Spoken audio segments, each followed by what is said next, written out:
buenas tardes, muy buenas noches, aquí desde el Auditorio Central de la Universidad Autónoma de Encarnación. Nos volvemos a encontrar en este ciclo de diálogos abiertos sobre la vida y obra de Augusto Roa Bastos, que decidimos llamar Entre lo temporal y lo eterno. Este ciclo es organizado por la Fundación Augusto Roa Bastos y la Universidad Autónoma de Encarnación. Hoy estamos disfrutando o por disfrutar del quinto encuentro y el tema que nos convoca se titula Los códigos lingüísticos en su obra. Augusto Roa Bastos, los códigos lingüísticos en su obra. Me acompaña con mucho honor, voy a presentar a Esther González Palacios desde Asunción, quien va a ser la presentadora, la moderadora, la experta que va a estar dialogando y haciendo las conclusiones de las ponencias de nuestros invitados especiales que hoy son bien internacionales y nacionales.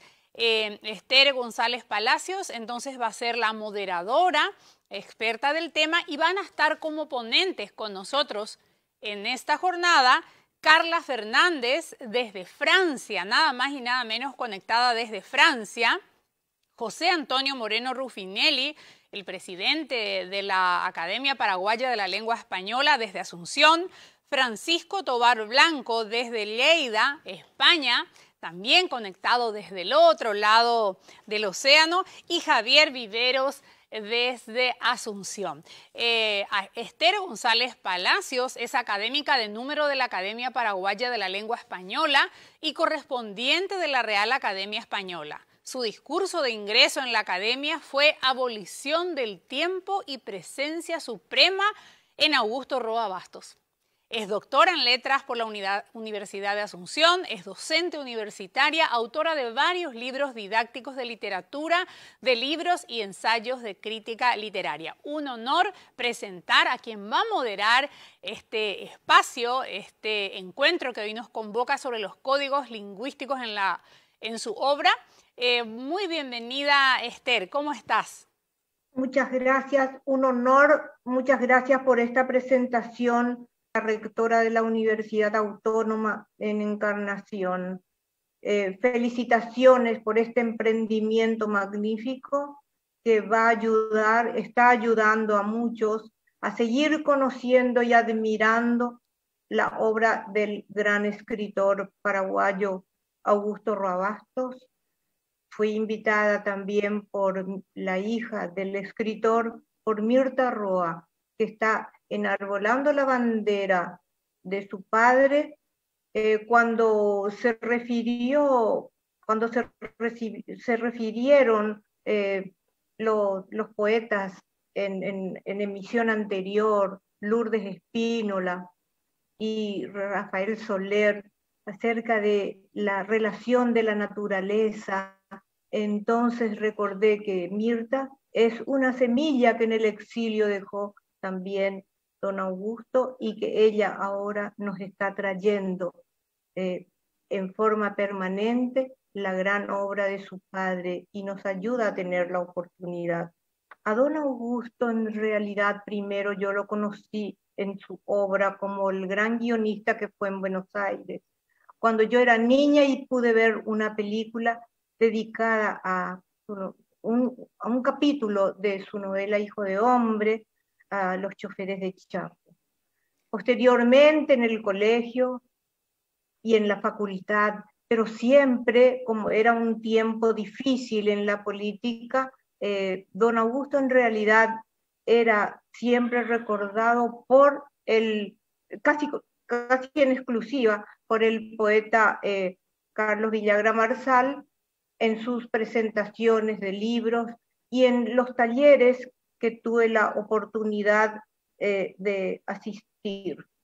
Y entonces fui conociéndolo y en mi labor docente tuve la oportunidad y el placer de trabajar con toda su obra, y muchos egresados han preparado hermosos trabajos, tesinas de grado, tesis de posgrado, sobre la obra de Roa, que tiene en realidad tantos aspectos, tantas perspectivas posibles para su estudio.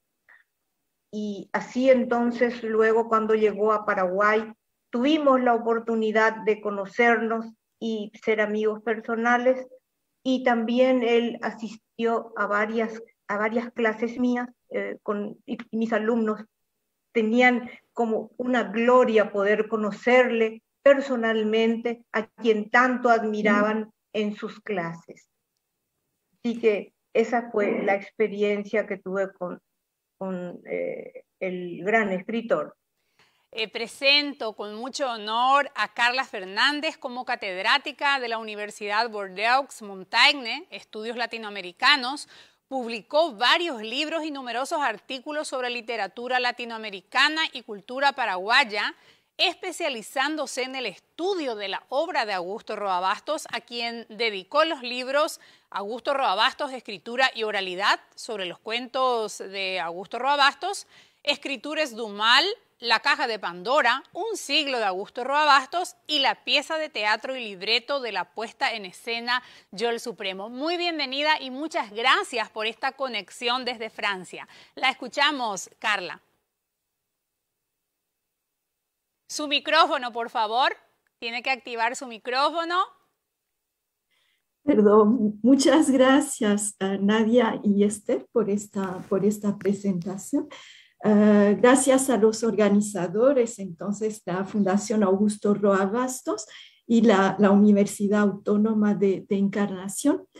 Siempre es un placer poder hablar de Augusto Roa Bastos y participar junto con ustedes a distancia. Es un gran honor y un gran placer para mí en este contexto de pandemia tan complicado.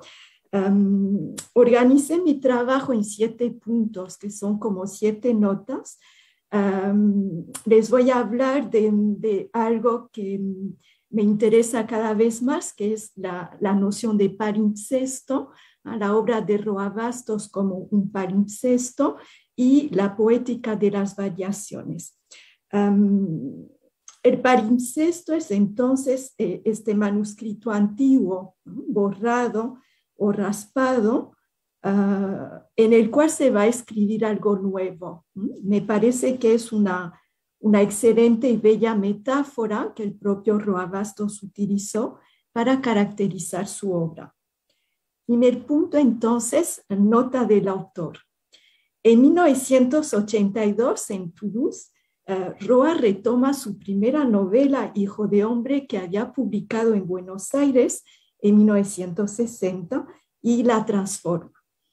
La transforma de una manera bastante importante, ya que le añade un capítulo, o sea que transforma totalmente la estructura, que era muy simétrica, le añade entonces un capítulo y redacta una nota de autor en la cual da la clave de un proceso creativo, un proceso de reescritura que en realidad él practica desde siempre y que ya practicó en ese momento, ya lo practicó en las varias reediciones de sus cuentos, ¿no? Él modificó casi todos sus cuentos, si no me equivoco, excepto uno. Hay una excepción, que es el cuento maravilloso que él tituló El Baldío, un cuento muy corto, y nunca modificó nada, ni una coma, ni una preposición, nada. Es el único, me parece. Esa clave que él nos da es la poética, y más tarde en el texto la llama también la ética de las variaciones, que él presenta así en dicha nota. Corregir y variar un texto ya publicado me pareció una aventura estimulante.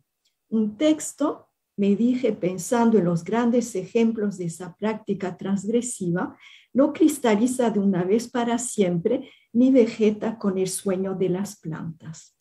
Un texto, si es vivo, vive y se modifica. Lo varía y reinventa el lector en cada lectura. Si hay creación, esta es su ética. También el autor, como lector, puede variar el texto indefinidamente sin hacerle perder su naturaleza originaria, sino por el contrario, enriqueciéndolo con sutiles modificaciones. Si hay una imaginación verdaderamente libre y creativa, esta es la poética de las variaciones.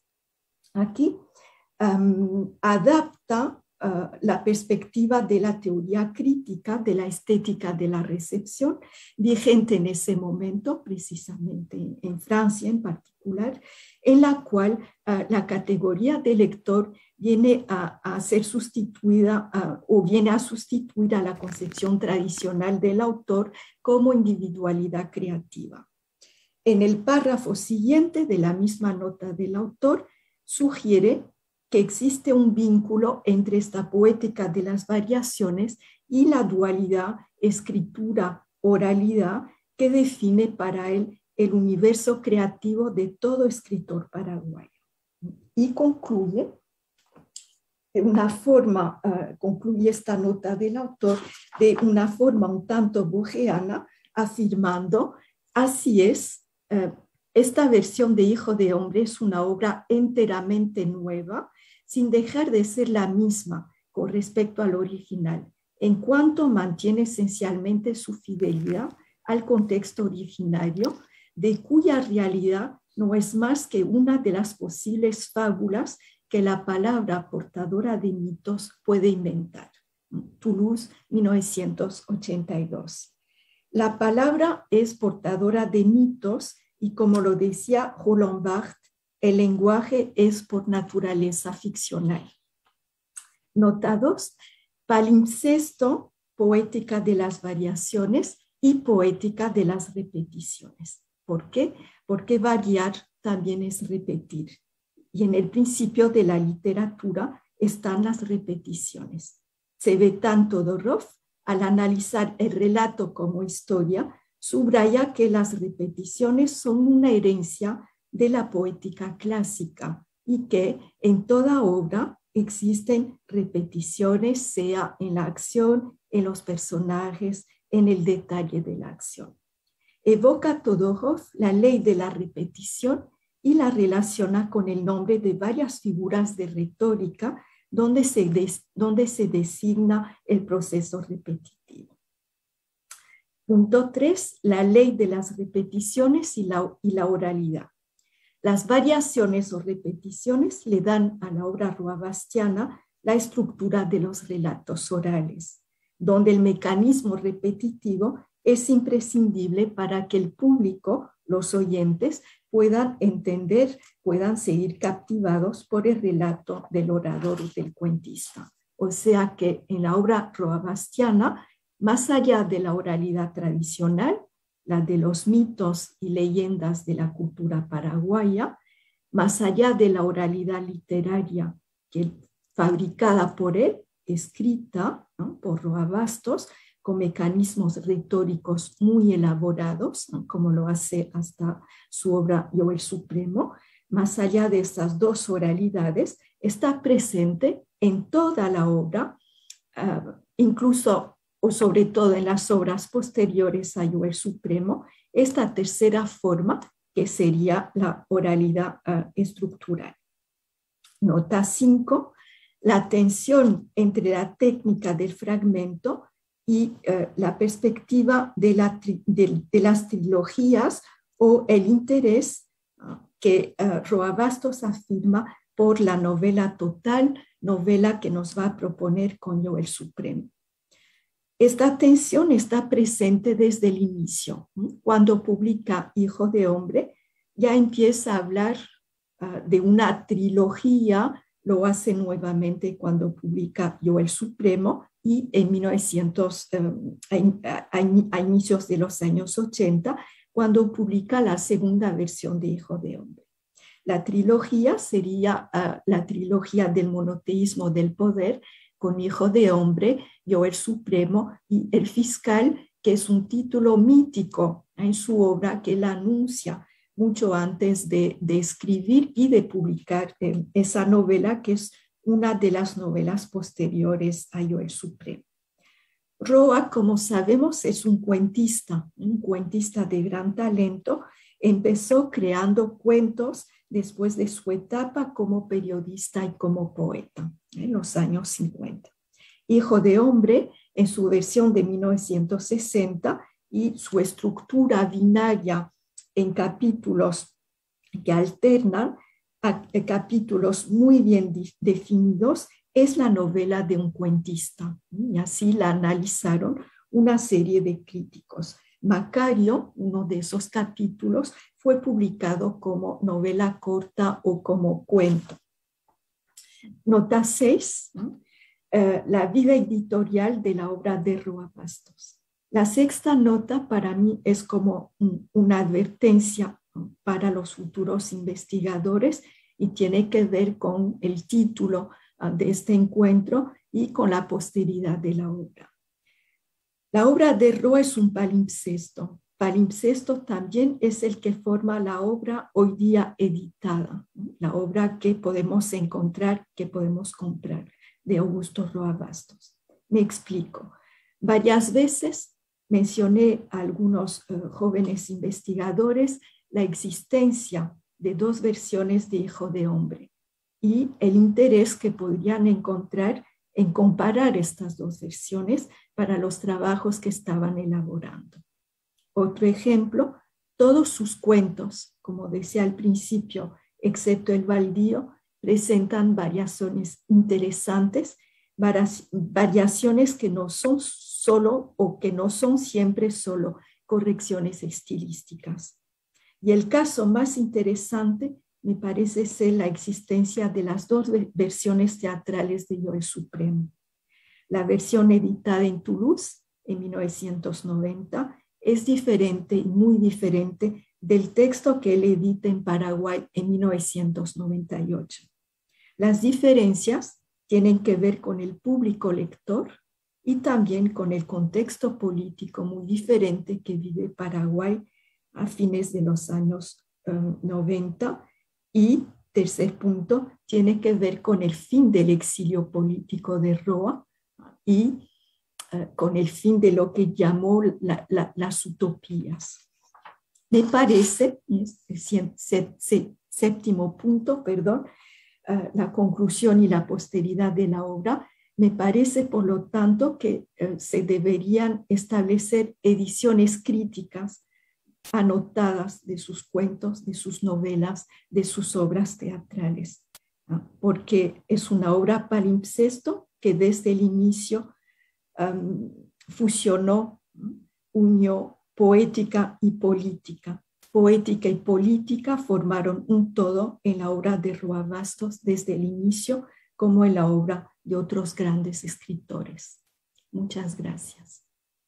Muchas gracias, profesora Carla Fernández, por su participación desde Bordeaux, Francia, en esta diferencia horaria. Le agradecemos muchísimo su participación y también su dedicación al estudio de la obra de Augusto Roa Bastos, a quien rendimos homenaje en este ciclo de encuentros que se denomina justamente Entre lo temporal y lo eterno. Este quinto encuentro está siendo transmitido por Facebook Live de la Fundación Augusto Roa Bastos y de la Universidad Autónoma de Encarnación, así como por nuestro canal de YouTube Conecta UNAE, donde pueden encontrar también todos los encuentros en ambos sitios, pueden encontrar también todos los encuentros anteriores. Ahora es el momento de presentar a José Antonio Moreno Rufinelli, el presidente de la Academia Paraguaya de la Lengua Española desde Asunción, Paraguay. Él es doctor en leyes, se ha desempeñado como canciller, embajador, docente, presidente de la Cámara de Diputados, publicó varios libros relativos al derecho, ha obtenido numerosos premios, entre los cuales se destacan la Medalla de Honor del Instituto de Altos Estudios Estratégicos y la Orden de San Silvestre Papa, otorgada por el Vaticano. Actualmente, como decía al principio, es presidente de la Academia Paraguaya de la Lengua Española y estuvo en algún momento en este auditorio. Tuvimos el honor de contar con la presencia aquí en la Universidad Autónoma de Encarnación y hoy nos encontramos por este medio y le damos la palabra entonces a José Antonio Moreno Ruffinelli, que se va a referir también a Roa, a los códigos lingüísticos en su obra. Muy buenas tardes. Muchas gracias a la Fundación Roa Bastos y a la Universidad Autónoma de Encarnación por la invitación para participar de este acto. Y voy a tratar de sintetizar el trabajo que hice para cumplir con los 10 minutos que me han acordado para esta reunión. La vida ha sido para mí muy generosa en otorgarme momentos muy gratos. Entre ellos, sin duda, el haber recibido de manos de Augusto Roa Bastos el cuadro que simboliza el Premio Cervantes otorgadole en 1989 y que él fuera a entregar al Parlamento Nacional en 1990. Lo recibí en mi carácter de presidente de la Cámara de Diputados del Parlamento de la Transición, conjuntamente con el presidente del Senado, don Gualdino Ramón Lovera. Como fui el último en hacer uso de la palabra, el cuadro quedó en mis manos e inmediatamente luego de la ceremonia lo llevé al despacho de la presidencia de la Cámara de Diputados, donde quedó hasta 1993, año en que me fui de la política. No sé dónde estará ahora esa obra, nada menos que del eximio escritor, poeta y pintor Rafael Alberti, y por sobre todo lo que simboliza para nosotros los paraguayos, nada menos que el Premio Cervantes. Dije yo entonces unas pocas palabras improvisadas que salieron del corazón y en una parte de la locución mencioné unos versos de Eric Campos Cervera, la presencia de una ausencia de cicatriz desolada, para decirle que su ausencia, la de don Augusto, fue para los paraguayos siempre presencia. Siempre lo consideramos entre nosotros a pesar de su ausencia. No recordaba yo en ese momento que el libro al cual consagraré unas líneas luego, El trueno entre las hojas, estaba precisamente dedicado a Eric Campos Cervera. Mi ponencia será breve sobre la poesía en prosa de Roa, pero antes diré algunas palabras sobre Yo el Supremo, que es su obra cumbre. Tanto se ha escrito sobre ella que es difícil encontrar alguna originalidad en lo que pueda decirse. He leído ensayos, tesis doctorales, estudios críticos, muchos, muchísimos, lo que por sí demuestra el interés que ha generado esa obra en el mundo entero. Yo comenzaría diciendo que no sé si se trata de una novela histórica o de una historia novelada. Tan sutil es la forma que enfrenta Roa al Supremo con el Supremo, y tan bien ha recogido las historias que se han difundido sobre Francia, yo diría más que historia, las leyendas, y de ahí mi dificultad para encasillar esta obra que, por otra parte, ¿qué importancia puede tener que si es lo uno o lo otro o ninguna de ambas cosas o quizá ambas y más todavía a la vez? Novela y histórica o historia novelada. Porque lo que debe resaltar es la calidad de la obra, la forma como se construye el personaje central que está encerrado en la piel del autor para poder describirlo de manera magistral desde su yo, el Supremo, y desde el otro yo que es el mismo Supremo, pero en cuanto ser humano actúa frente a la sociedad nacional o internacional o cuando se enfrenta con la tremenda realidad de la soledad. Esa soledad que creo que le royó el alma a Francia, porque pensándolo bien, qué desesperante, qué tristeza debe haber en un ser humano desprovisto del sentimiento básico del mismo, que es el amor. El amor al prójimo, el amor de una mujer, de un hijo, de una familia, de un pueblo. Y el Supremo sentía que al contrario, el amor lo que había hecho con él y hacia él era el miedo, el silencio de los atardeceres que refulgían con el sol del poniente sobre sus brillantes hebillas de sus zapatos que simbolizaban nada más y nada menos que eso, el poder. Y este es otro tema central de la obra. Por eso puede decirse que Francia fue infeliz aún con el poder omnímodo que tenía, o por el contrario era el único incentivo que tenía para vivir, porque había enterrado hacía mucho tiempo el otro de los sentimientos, que es el amor.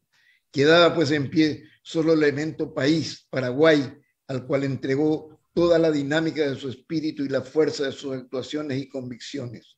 Me parece que para él el poder contribuyó en lo personal a su miseria espiritual en la que vivió hasta el último día y que trasluce en el testamento con el que Roa magistralmente comienza la obra.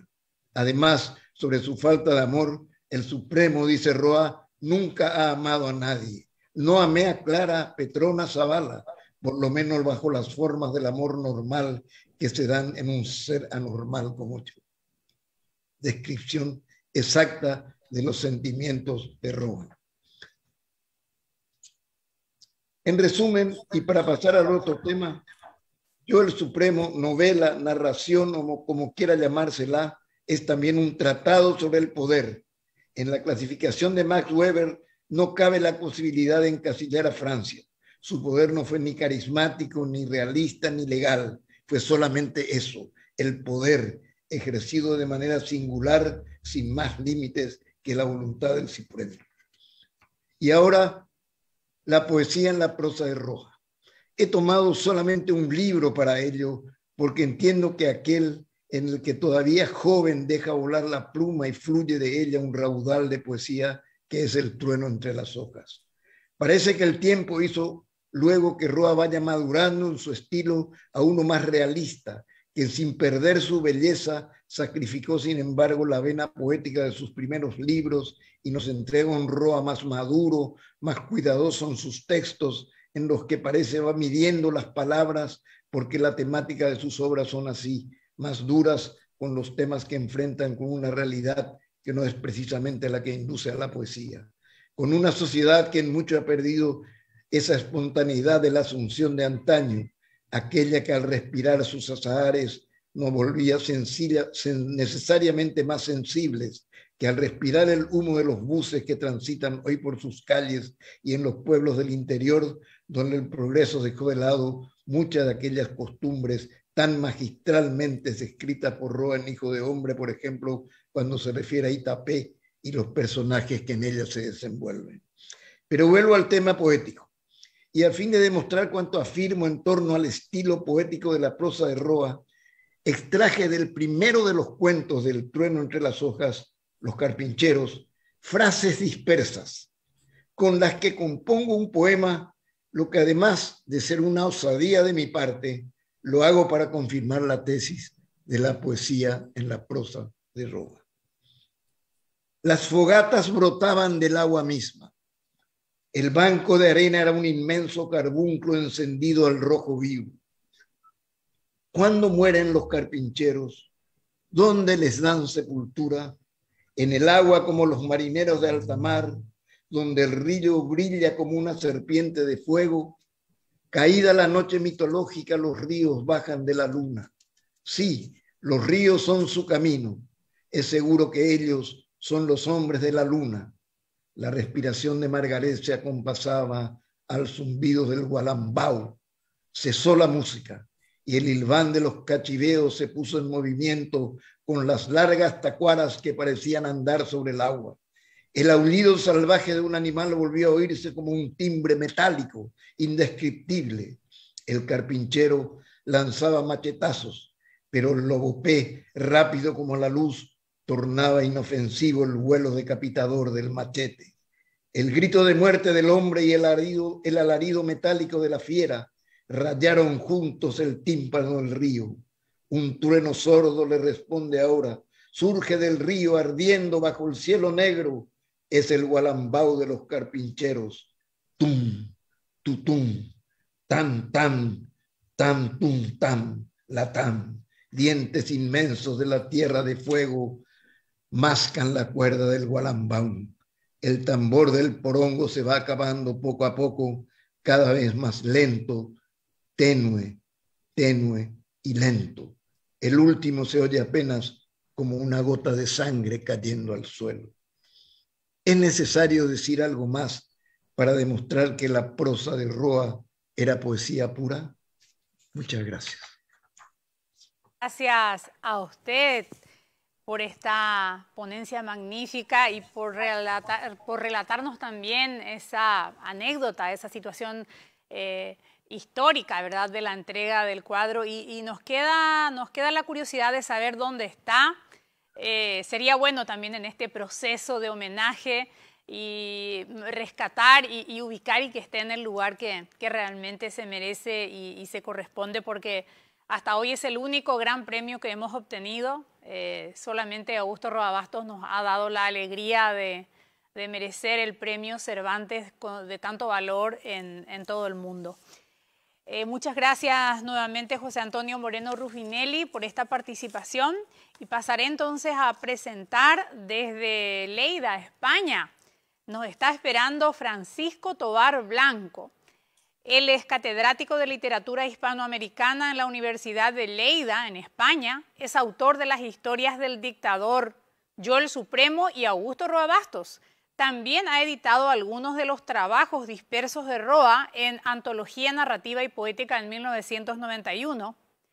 Ha publicado numerosos artículos dedicados a este mismo autor paraguayo y de contrapuntos. Ha sido responsable y coeditor de volúmenes colectivos como Narrativa y Poesía Hispanoamericana, La Aurora y el Poniente, Borges, 1899-1999, L'exil Literari República en 2006, y a través de La Vanguardia Hispanoamericana publicó Orígenes, Desarrollo, Transformaciones. Francisco Tovar Blanco es miembro fundador de la Asociación Española de Estudios Literarios Hispanoamericanos y de GEXEL, Grupo de Estudios del Exilio Literario Español de 1939. Es miembro de honor de la Fundación Augusto Roa Bastos y ahora va a compartir con nosotros Francisco Tovar Blanco desde Lleida, España. Muy bienvenido.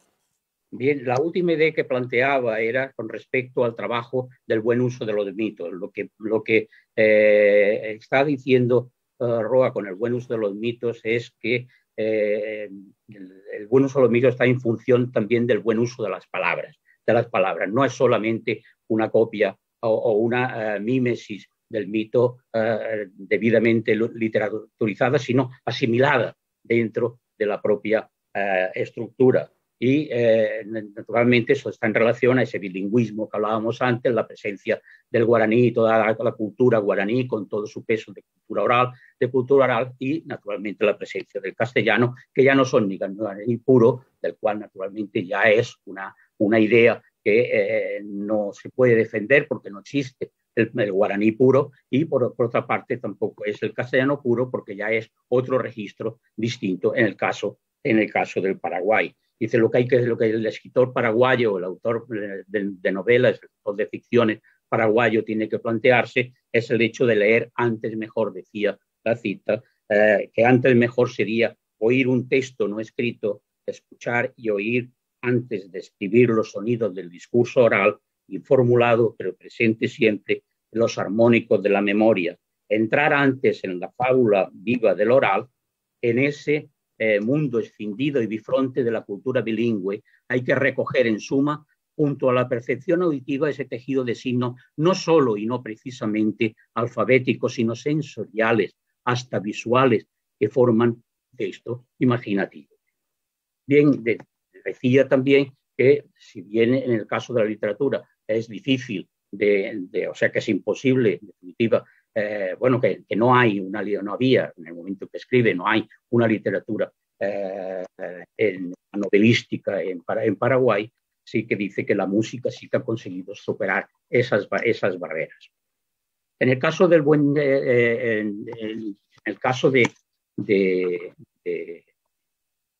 de Paraguay, dice, bueno, perdón, con respecto a los mitos, dice que el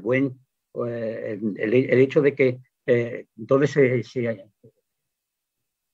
planteamiento que se hacía con los tres trabajos que he mencionado se puede recoger de alguna manera, o he querido recogerlo, es imposible recogerlo todo, pero recoger unas notas de las tres novelas que escribe Roa, bueno, en su trilogía del poder, que es Hijo de Hombre, Yo el Supremo y el Fiscal.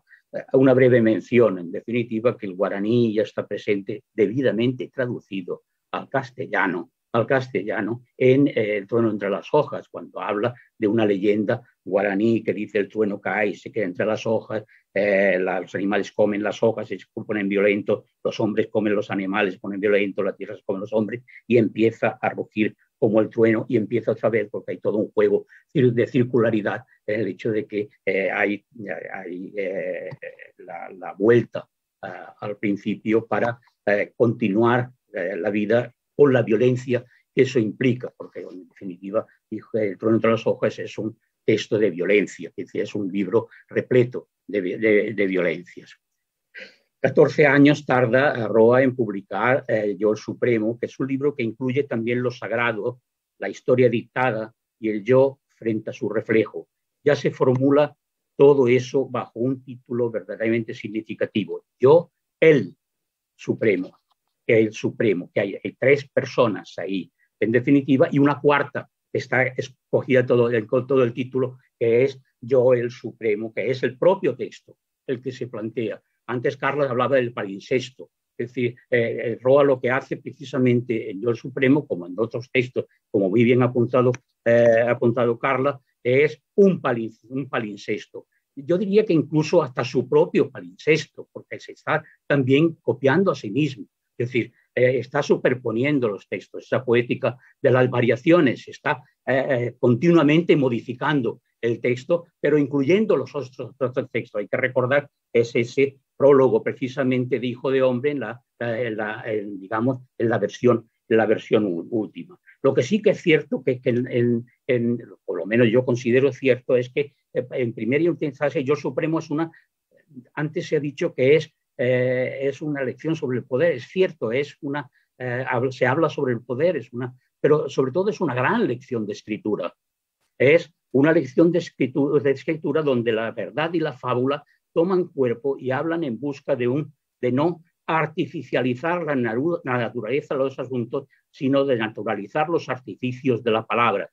Eso es un arte y una ciencia. Según creencia, no se trata de la floración de los rasgos, sino de la desfloración de los signos. Estoy citando fragmentos del propio Roa dentro del texto. Reclama despejar la palabra de uno mismo, cargar esa palabra que se va despejando de uno con todo lo de uno hasta ser de otro, lo totalmente ajeno, ya que la historia, como historiografía, es una representación escrita. La literatura es representación de la escritura como representación. Y eso lo hace en una lección de escritura al propio Patiño por boca del Supremo. Y curiosamente aparece en el texto como una obra de teatro. Acto primero, acto segundo y conclusiones. Es decir, se plantea como una representación todo ese discurso. En el 93 es cuando publica El Fiscal, que acaba y concluye el poder, acuñada por Augusto Roa Bastos desde Hijo de Hombre y en Yo Supremo, transformado ahora en otro. El propio Roa se transforma en alguien que es un hombre anónimo y es una identidad sobrevenida. Es decir, incluso ha tenido que aprender un idioma distinto. Sin embargo, el interior, todo el interior está Paraguay, y está todo lo que es la historia del Paraguay y todo lo que es precisamente la cultura del Paraguay mezclada con el castellano, porque sí que es cierto que aparece el Cristo ahí, pero también es cierto que, hablando precisamente del Cristo de Colmar, está hablando de un pintor que tiene un texto que se llama Las Tríadas. Es un texto, una imagen que se llama Las Tríadas, que es una cabeza con 3 perfiles distintos, y en el cual aparece la religión, la historia y, naturalmente, la presencia del individuo que está relacionado con esos 3 textos. Al final con el texto llega la muerte de Félix Moral, el supuesto, la suplantación del personaje en cuestión. Y es curioso porque el texto, en el mismo Fiscal, aparece una necrológica de Roa escrita por Roa mismo. Dice A mi muerte leerán poemas y elogios fúnebres y escribirán en los periódicos exégesis laudatorias con la satisfacción del deber cumplido, sacudiéndose las manos al final como de un polvo molesto. O no dirán nada. Se alegrarán por dentro y a otra cosa. Haídos no hay amigos ni conocidos. Muerto el perro, acabada la rabia. La muerte es la misma para todos, pero cada uno muere a su manera, decía Novalis. Esa necrológica, que parece que sea una despedida, sin embargo, yo creo que debo tomármela. Yo me la tomo directamente como un regreso a al prólogo que aparece en Hijo de Hombre, del cual no he hablado, pero que vale la pena tenerlo en cuenta, porque el prólogo de Hijo de Hombre aparece en en el prólogo, en las citas iniciales aparecen dos citas, una de Ezequiel, que es un profeta, naturalmente, dentro de la Biblia, y otra cita que parece que es del himno de los muertos de los guaraníes. Curiosamente aparece la primera arriba y la segunda abajo, dominante, dominado. Segundo, aparecen que es la primera cita, aparece fragmentada, no sigue el texto, y es más falta un pedazo que habla de huesos, habla de la voz que aparece de los huesos, etcétera, etcétera. Y en la segunda cita está abajo, que es el oprimido, que es el guaraní, pero que al mismo tiempo el texto es bastante significativo, porque dice el himno de los muertos de los guaraníes, dice: he de hacer que la voz vuelva a fluir de los huesos y haré que vuelva a encarnarse el habla, después que se pierda este tiempo y un nuevo tiempo amanezca. Muchas gracias. Muchas gracias a usted, Francisco, que nos está hablando desde Lleida, España, y gracias por la dedicación. Desde Tarragona estoy, vivo en Tarragona. ¿Estás en Trabajo Tarragona? Sí. Qué genial, qué genial. Trabajo en Tarragona. Saludo para toda Tarragona y qué gusto y muchas gracias que te hayas conectado, y gracias también por dedicar tu tiempo y tus horas de investigación y tus estudios a la obra de Augusto Roa Bastos. Ojalá te tengamos por aquí. No sé por qué no te habrás encontrado en esa visita que hiciste a Paraguay donde estaba pautado. Me quedé con esa curiosidad también. Hubo una circunstancia, sí, pero bueno, es igual, que ya ha pasado, son cosas que han pasado, por desgracia pasaron. No obstante, me quedo muy curiosa. Muchas gracias, Francisco. Ojalá te tengamos alguna vez por aquí. Y bueno, vamos a dar paso a nuestro último ponente de este encuentro, a Javier Viveros, que nos va a hablar desde Asunción. Él es máster en literatura por la Universidad Nacional de Asunción. Ha publicado una treintena de libros en diferentes géneros: poesía, cuento, novela, teatro y literatura infantil. Ha escrito también guiones de historietas, cine y libretos de ópera. Parte de su obra integra antologías de narrativa de América y Europa. Fue vicepresidente de la Sociedad de Escritores del Paraguay, es miembro de la Academia Paraguaya de la Lengua Española y dirige la editorial Rosalba. ¿Cómo estás, Javier? Bienvenido a este encuentro. Todo muy bien, muchas gracias, Nadia. Bien, muchas gracias a la UNAE y a la Fundación Roa Bastos por la invitación a ser parte de esta celebración de la figura de Augusto Roa Bastos, que es, creo que todos estamos de acuerdo, que es la figura de un genio. Recuerdo que en el 2017, en el centenario de su nacimiento, manifesté a Vidalia Sánchez, la editora de Servilibro, mi deseo de adaptar a la historieta o cómic algunos de los cuentos de Roa. La idea le gustó, me dio luz verde y enseguida puse manos a la obra. La historieta es el noveno arte, no es pintura ni es literatura. Es un arte distinto, con su propio conjunto de herramientas y códigos. La literatura tiene las palabras, como dijo Hamlet al viejo Polonio. En la historieta, por su parte, hay una amalgama, tenemos una fusión, hay una alquimia entre texto e imagen. Pero eso sí, hay preeminencia de la imagen, impera lo visual. Bien, en este proceso de adaptación, porque de eso hablamos, de llevar de la literatura a la historieta, en este proceso de adaptación tenemos esto que Genet denominaba hipertexto, una de las subcategorías de este concepto de transtextualidad que acuñara este maestro taxonomista francés. Bueno, el hipertexto, dice Genet, que define la relación que un texto B guarda con un texto A.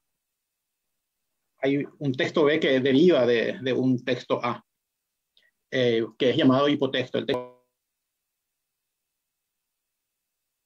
transducción literaria, según este concepto amonedado por Lubomir Dolezhel. Bueno, se trata, en fin, de adaptar. El adaptador carga también, creo, encima esta suerte de estigma, que lleva encima el traductor. El adaptador, bueno, carga ese estigma, digo, porque el lector siempre va a tener el original para hacer sus comparaciones. El adaptador entonces viene a ser también un traidor. Adaptatore traditore, podemos decir, ayornando ese viejo adagio italiano, actualizándolo. Bueno, y usando también una de estas metáforas vegetales tan caras a la traductología, podríamos decir que esto de adaptar se trata de naturalizar la planta extranjera. Pero no extranjera por ser de otro país, sino por venir de otro arte, de la literatura en este caso. Porque, aunque en este caso autor y guionista son compatriotas y hablan castellano, o sea, la lengua de origen y la lengua meta son la misma, el arte del cómic tiene la herramienta de las ilustraciones, y esto obliga al guionista que escribe la adaptación a visualizar la historia. Yo tengo que ver todo en imágenes para poder narrar. Leo muchas veces el cuento de Roa en este caso y empiezo a verlo en imágenes, en viñetas, en secuencias. Bueno, y este proceso de adaptación también implica hacer precisiones que no están quizá en el original, a restituir a veces elipsis, a inventar actos de habla que tal vez están en el texto, pero de manera resumida, en estilo indirecto. O sea, están altamente mediatizados por el sujeto de la enunciación, diría el amigo Genet. Bien, el propio Roa tuvo que hacer este proceso de adaptación. Recordemos que él escribió el guión de Hijo de Hombre con base en el capítulo Misión de su novela del mismo nombre, la película que dirigiera Lucas Demare, que había ganado un premio importante, creo que el Festival de San Sebastián, si no estoy descaminado. Bien, yo seleccioné 5 cuentos para llevarlos a la historieta. Cuando empezó este proyecto no dudé en empezar con Carpincheros, este cuento con el que empieza el trueno entre las hojas y que constituyó la primera incursión de Roa en la narrativa. Aquí este libro que fue publicado en 1953 en Buenos Aires por la editorial Losada. Este es justamente un ejemplar de aquella primera edición. Bien, voy a compartir ahora la pantalla para que veamos algunas imágenes, porque sin eso no va a estar muy bueno. Así que le voy acá a Share Screen. ¿Se ve? Sí, bueno. Ok.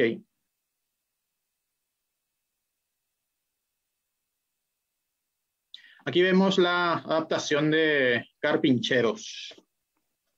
Este guión cayó en manos del legendario dibujante Juan Moreno. Pueden ver acá que pudimos dar rostro a los padres de Margaret, padres de Gretchen, y también a la propia Gretchen, y toda esta fascinación por el mundo de los cazadores de carpinchos, esos nómadas del agua que decía Roa Bastos. Aquí el siguiente cuento que escogí es el famoso cuento Pirulí. Yo lo había leído en la época del colegio, en un libro de texto del colegio. Por supuesto, después lo leí en El trueno entre las hojas. Aquí también pudimos dar rostro a Eleuteria y a su travieso hijo Pirulí, con la travesura que no sabemos bien si le costó la vida o no, pero tiene un final terrible este cuento de Don Augusto. Otro de los cuentos que también provienen de El trueno entre las hojas se llama Audiencia privada. En este caso lo que hice fue relocalizar el cuento. Sabemos que este libro salió en 1953 y Stroessner asumió el poder en 1954, al año siguiente. Pero conociendo todas estas luchas de Roa con la dictadura stronista, dije que el cuento ganaría y mucho si lo trasladaba a la época de Stroessner. Y lo ubiqué en el 70, en la década del 70, cuando más fuerza tenía la dictadura. Quiero mostrar un pequeño ejemplo, un ejemplo raudo, ya que el tiempo siempre está apremiándonos, tempus fugit. Bien, este párrafo es del cuento. En el portón principal lo habían palpado de armas. Mostró la tarjeta y lo dejaron pasar. Durante el trayecto del portón a la casa se sintió espiado entre los árboles. Un párrafo que para llevar a la historieta me llevó 7 viñetas. Cada cuadro es una viñeta, es la unidad mínima en la historieta. Acá vemos el cuadro 1, donde hablo de un visitante, pongo la edad, porque cuando uno escribe el guión tiene que dar todos estos datos al dibujante, cómo lleva vestido, quizá cosas o detalles que no están en el original. A mí me obliga este formato, esta adaptación me obliga a poner esos datos, me lleva a inventar también actos de habla, como dije antes, textos o diálogos que están resumidos por el narrador omnisciente, por el narrador heterodiegético del cuento. A mí, cuando llevo la historieta, debo desarrollarlos. Otro de los cuentos que adaptamos es El Crack, el único cuento de tema futbolístico de Augusto. Creo que fue en el 95 que Jorge Valdano, el jugador de fútbol argentino que ganó la Copa del Mundo en el 86 con Maradona, se reinventó después como director deportivo del Real Madrid y compañía. Él organizó una antología de cuentos de fútbol, convocó a los grandes escritores hispanoamericanos y por supuesto no podía faltar Roa entre ellos. Salió así este cuento llamado El Crack, que pudimos llevarlo a la historieta gracias al talento artístico de Enzo Pertile en los dibujos. Otro de los textos, esta es creación pura, se llama El bosque detrás de la lluvia. Ustedes saben que en las entrevistas en los últimos años, Don Augusto habló mucho de El país detrás de la lluvia, la novela en la que se encontraba trabajando.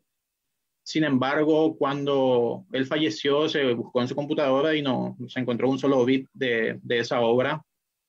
Pero en algunas entrevistas, él contó una parte, un cuento que formaba parte de esa novela. Inclusive salió en Ecología y Cultura, un libro que recopiló Servilibro con la Fundación Roa Bastos, si no estoy descaminado. Y ahí Roa habla de este bosque donde los árboles se negaban a morir.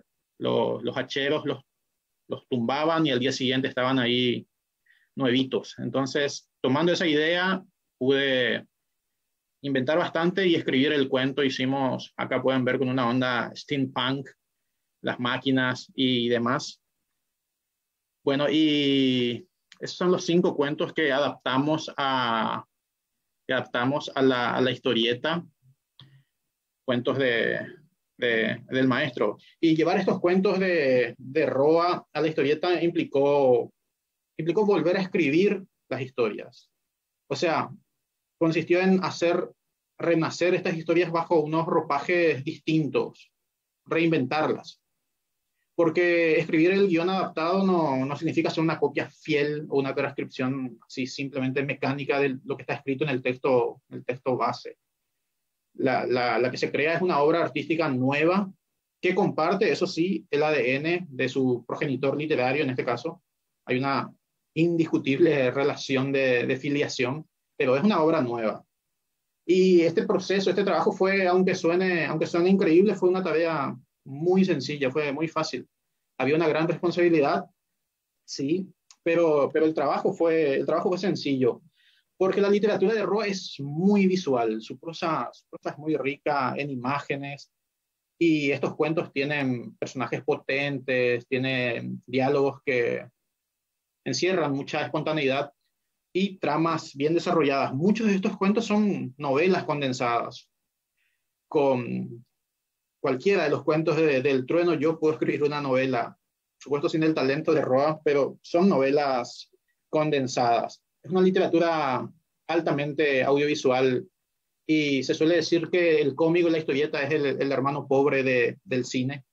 Así que, bueno, nosotros recurrimos a este formato y escribí estos guiones adaptados con todo el respeto y toda la admiración que le tengo al autor, un hermano nuestro en Quevedo y en el amor de la metáfora, como decía Borges. Esta colección, estos son los 5 títulos de la colección. Esta colección tuvo la suerte de contar también con el trabajo de los mejores ilustradores del país, lo que dio como resultado un trabajo muy, muy lindo. Recuerdo que cuando nos reunimos para hablar del proyecto con Mirta Roa, Mirta me dijo palabras que son indelebles para mí, me dijo: papá me contó en sus últimos días que soñaba con que su literatura se hiciera con dibujos y poco texto para que la gente se animara a leer. Sin darle ese nombre, se estaba refiriendo al cómic. Y bien, y con este trabajo para Servilibro, creemos haber expandido en algo el trabajo artístico de Roa Bastos. Creemos que tendimos algunos puentes hacia sus futuros lectores. Y de paso pudimos cumplir, aunque sea de manera póstuma, un sueño de nuestro supremo escritor. Y bien, sobre este tema, esto es por ahora todo lo que tengo que decir. Muchas gracias. Javier, muchas gracias a vos, Javier. Yo doy fe. Nosotros, como sabe la audiencia, la Universidad Autónoma de Encarnación trabaja en la promoción de la lectura, es organizadora de la Libroferia Encarnación, la vamos a tener este año del 1 al 5 de septiembre y va a haber también una edición especial de este diálogo sobre Roa, donde va a estar Sánchez Jase y va a hablarnos de Roa y la ópera. Es un adelanto, pero quiero decirte que yo creo que tiene un valor altísimo lo que has hecho, porque son cientos y miles de niños que han conocido a Roa a través del cómic, que hoy está en auge, que hoy está de moda, y que Roa muchas veces es yo el supremo o por ahí más fácilmente hijo de hombre, pero de esta manera llegó a tantos niños, nos consta, a tantos niños del interior, a tantas escuelas rurales, a tanta gente que se acercó, a tantos chiquitos que se acercaron, y maestros también que nunca habían leído a Roa, que pudieron acercarse por primera vez a nuestro premio Cervantes a través de este trabajo. Así que aprovecho para agradecerte y alentarte a que sigas, porque pedagógicamente tiene un enorme valor en la promoción de la lectura y, por supuesto, para conservar la memoria y para seguir con la vigencia de nuestro escritor Roa Bastos, a quien estamos justamente rindiendo homenaje a través de este ciclo de encuentros que justamente llega a su fin. Quisiera agradecer a Carla Fernández desde Francia, a José Antonio Moreno Rufinelli. Ya podemos tener las imágenes de todos, Ulises, a Francisco Tobar Blanco desde España y a Javier Viveros desde Asunción, y pedirle brevemente a Esther que nos haga un poco unas palabras de resumen acerca de esta maravillosa experiencia que hemos tenido hablando sobre Roa y sobre los códigos lingüísticos en su obra. Por favor, Esther. Verdaderamente maravillosa fue esta empresa fantástica, y Carla Fernández, con su poética de las variaciones, ella focalizó distintos aspectos con gran maestría, muy conocedora, estudiosa de la obra de Roa, y nos presentó así distintos aspectos de la poética del gran escritor. El presidente de la Academia, el doctor Moreno Rufinelli, que tomó la poesía en la prosa de Roa, muy bien eligió Carpincheros, porque verdaderamente es una narrativa donde se ve tanta poesía en la opción de Gretchen por la libertad. Entonces eligió un símbolo tan especial justamente para comenzar su narrativa, y el presidente Moreno Ruffinelli delineó perfectamente los aspectos poéticos. Ese mismo cuento que eligió también Javier para iniciar su gran empresa de ilustrar con cómics la gran obra de Roa, y que así llega a tantos, no solamente al público infantil, sino también al adulto, con una reminiscencia de su tiempo de juventud, en que se disfrutaba de aquellas historietas y se conocían hasta obras famosas gracias a ese código tan accesible, un código universal que casi no necesita de los globos con los textos. Así que fue tan interesante. Francisco Tovar Blanco, él tomó la cultura oral, los mitos y el tiempo, al cual me voy a referir enseguida.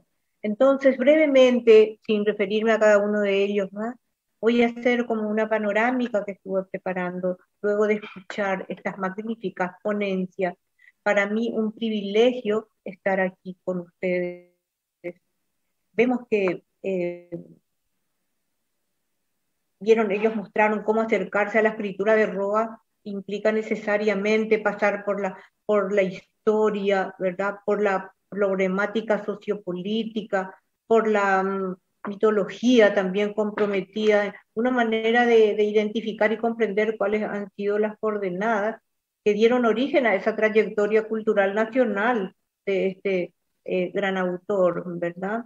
Y que hace también con mucho amor y a la vez con fría inteligencia y mano maestra. Él supo agregar nuevos matices, reprodujo en su obra el alma íntima y secreta del Paraguay, porque se refirió a distintos ámbitos del país, pero para conformar un todo de un país, de su Paraguay, desde el exilio, ¿sí?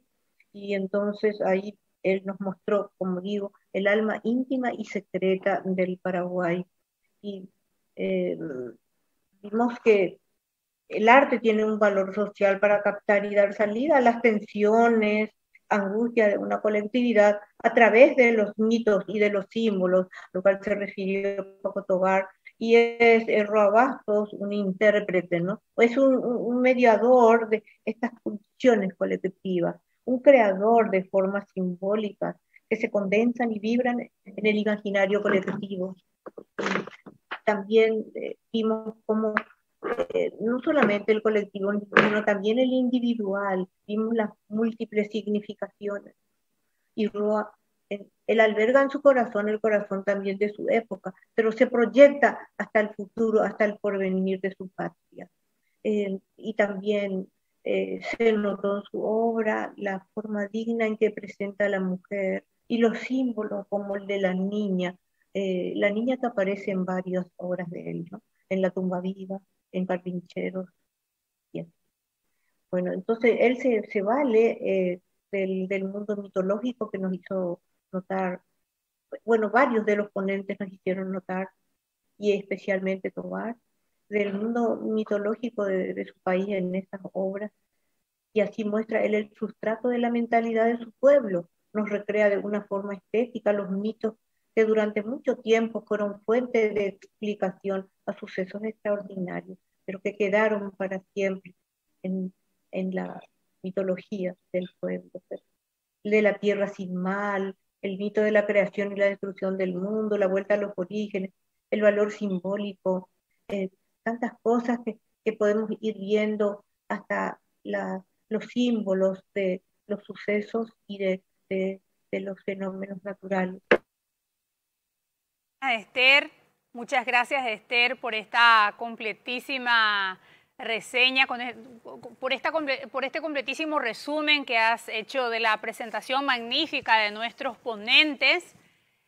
Quisiera cerrar este encuentro sobre Roa, los códigos lingüísticos en su obra, saludarles desde la Universidad Autónoma de Encarnación con todo nuestro afecto y agradecerles nuevamente. Hoy estuvimos Francia, España y Paraguay unidos en torno a la vida y obra de Augusto Roa Bastos. En nombre de la Fundación Augusto Roa Bastos y de la Universidad Autónoma de Encarnación, muchas gracias y no se pierdan el próximo encuentro que se va a realizar en el marco de la Libroferia Encarnación del 1 al 5 de septiembre. siempre por estos canales y bueno, también invitarles a que nuestra ponente francesa y español también hagan las invitaciones y puedan compartir la Libroferia Encarnación también desde el otro lado del océano. Desde aquí, muchas gracias y que viva Roa. Que viva siempre. Hasta la próxima.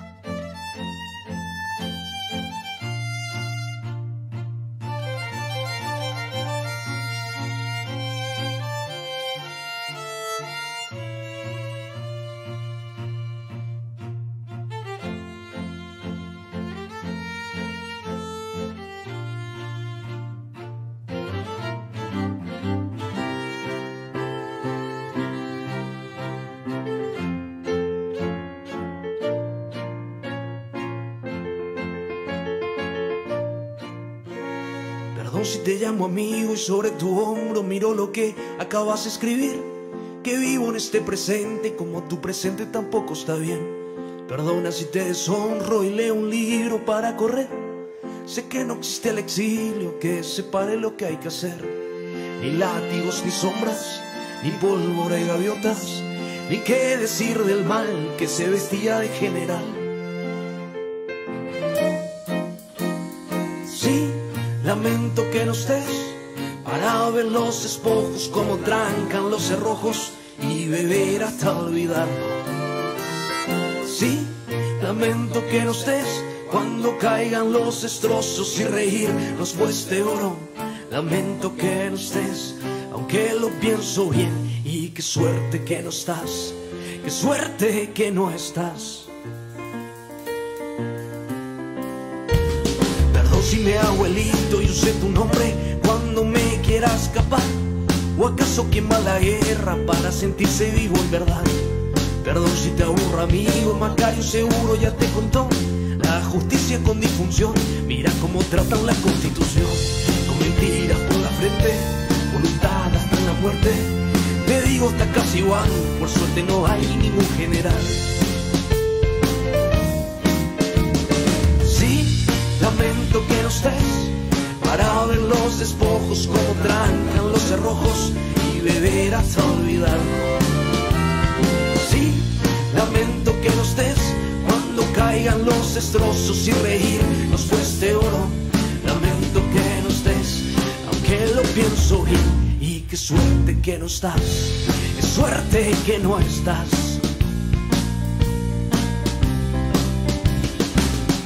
No quise dejar pasar más tiempo para regresar al terruño. Este país que no solamente es una incógnita, por momentos me parece que es un país mágico. La sangre humana derramada no se paga con nada. Gente que creía de todos modos en el futuro, encendido por ese sol de hierro. Sí, lamento que no estés y lamento lo que fue dejar tu amor en el camino, tu infortunio tan lejano. Sí, lamento que no estés para armar las trincheras y arderá la primavera. Lamento que no estés, aunque piénsenlo bien, y qué suerte que no estás, qué suerte que no estás.